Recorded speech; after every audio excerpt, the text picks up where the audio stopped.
news ko. Ang tagal na nitong video na to. Buti na lang naghalongkat ako dito sa cellphone ko. Kaya ayan, at i-upload ko na rin sa wakas. Sa mga nagdaang buwan kasi madlang person, sobrang busy ko talaga. Kaya ngayon, mai-upload ko na rin itong video na to. Kaya for today's video madlang person ay magluluto si Victor ng munggo kahit hindi biyernes, kahit hindi araw ng biyernes, o diba? Pwede naman siguro magluto ng munggo madlang person kahit hindi biyernes, diba? May mawawala ba? Nakalimutan ko na kung saang probinsya ba yun, yung tuwing biyernes lang pwede magluto ng munggo. Saang probinsya ba yun madlang person? O siya, fast forward tayo dito sa ginagawa ni Victor madlang person. Baka nagtaka kayo madlang person kung bakit dyan siya nagprito sa pressure cooker. At para mabilis lang din kasi lumambot yung munggo madlang person, kaya ayan, pressure cooker yung gagamitin niya. At mas makakatipid kasi sa gas madlang person kapag pressure cooker ang gagamitin mo. At ang kinagandahan pa nitong pressure cooker madlang person, kapag ito ay gamitin mo, kahit isang kulo lang, malambot na agad yung niluluto mo. Isa din sa dahilan madlang person kung bakit bumili kami ng pressure cooker. Itong si Victor kasi madlang person, sobrang hilig niya magluto-luto. Sobrang sarap niya,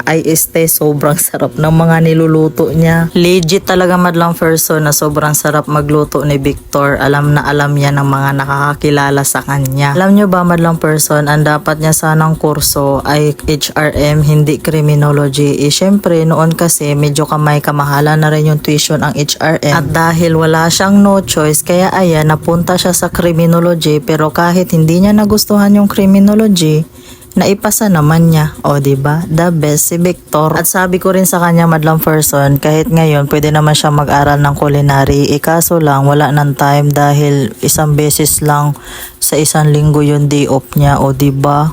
Paano na lang yung family time namin, char? At nang lumambot na rin ang munggo ni Victor madlang person, naglagay na din siya dyan ng tuyo na hindi ko ang tawag ng isda na yan. Tapos 1 kilong chicharon. O diba? Chicharon pa lang, ulam na. At sa oras na yan madlang person ay si Victor na rin pala ang nag-video dyan sa mga pinagagawa niya. Grabe din ang suporta ni Victor sa akin madlang person sa pag-video ko din. Kaya ayan, siya ang nag-video dyan kahit ako ay umalis saglit.